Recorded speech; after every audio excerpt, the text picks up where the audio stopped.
students, so we are now in module 3 of our subject art appreciation. So in this module we will discuss about the visual elements, specifically on the shape.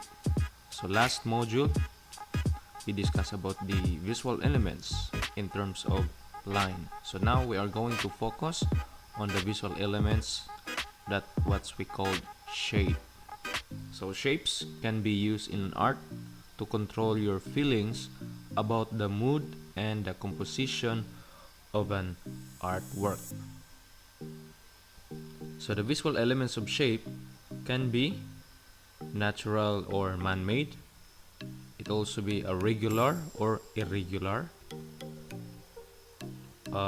flat, which is also called two-dimensional, or solid, which is also called three-dimensional, and representational or abstract, geometric or organic, transparent or opaque, positive or negative, decorative or symbolic, colored, pattern or texture.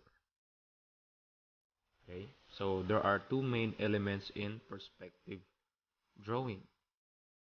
It is a linear perspective and aerial perspective. So linear perspective, which deals with the organization of shapes in space. But the aerial perspective, also called atmospheric perspective, which deals with the atmospheric effects on tones and colors. You can see how both of these elements work in our illustration of some ancient ruins. So the blank and white image displays an example of linear perspective. Again, the linear perspective usually displays the black and white image. It shows some of the lines of construction used to arrange the blocks and columns to create an illusion of depth and distance. So let's start with the two-dimensional shapes. The two-dimensional shapes, most of art we see is two-dimensional. Again, most of the art that we see in social media or any platform, it is usually two-dimensional, like a drawing, a painting, a print, or a photograph, which is usually viewed as a flat surface. Just same with this example. So most two-dimensional art tries to create the illusion of three dimensions by combining the visual elements to a greater or lesser degree. Now let's proceed to the three-dimensional shapes. The three-dimensional shapes, like with the Anthony Caro, uses industrial beams, bars, pipes, sections, and steel plate, which he cuts like this, bends, welds, bolts, and occasionally paints to form the shapes for his constructed metal sculptures. Same with this example. So you can walk around and between these three-dimensional abstract forms to interact with the changing relationships of their delicately balanced structures. Now the representational, like this one, attempts to reproduce what we see to a greater or lesser degree.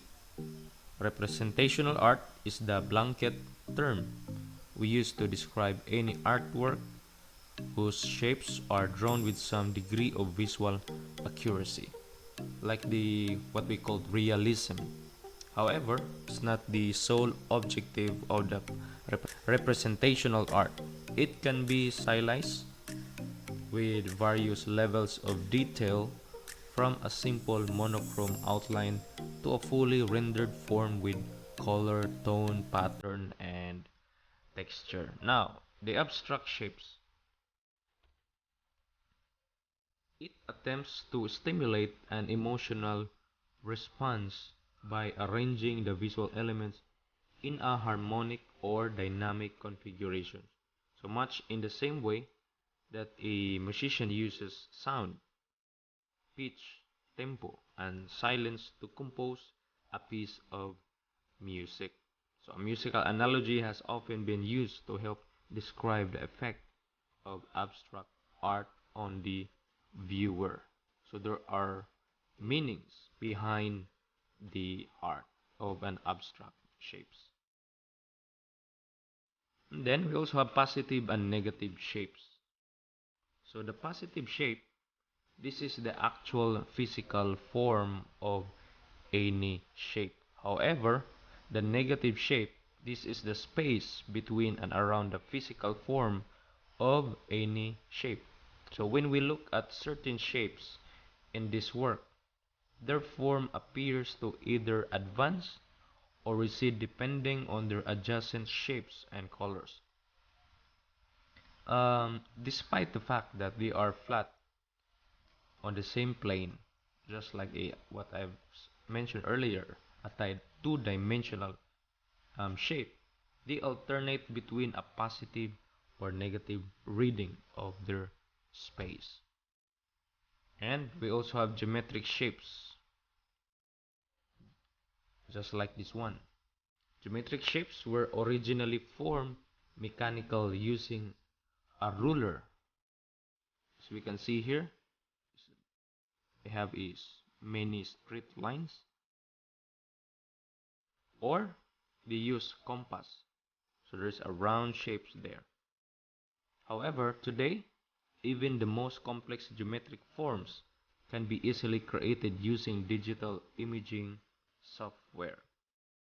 So in art, they tend to be used to convey the idea of rigidity, structure, pattern, perspective, and the three-dimensional form. And lastly, the organic shapes, just like this one.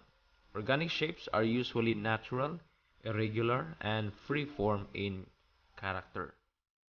You can see them in the patterns of growth and decay in nature, in the shapes of seeds, plants, leaves, flowers, fruit, trees, branches, and in the ephemeral forms of clouds and water. They are also associated with anatomical forms such as heart and kidney shapes. So the organic shapes can convey a sense of formation and development and suggest qualities such as softness, sensuality, flexibility, and fluidity. So these are the different types of a art, specifically on the shapes. So in the previous module we discussed about the lines. We have different lines in the artwork. We have a thick, thin, zigzag. So there's a lot of characters of a line. And then now these are the examples of shapes. So thank you for listening, and don't forget to answer the quiz. Thank you.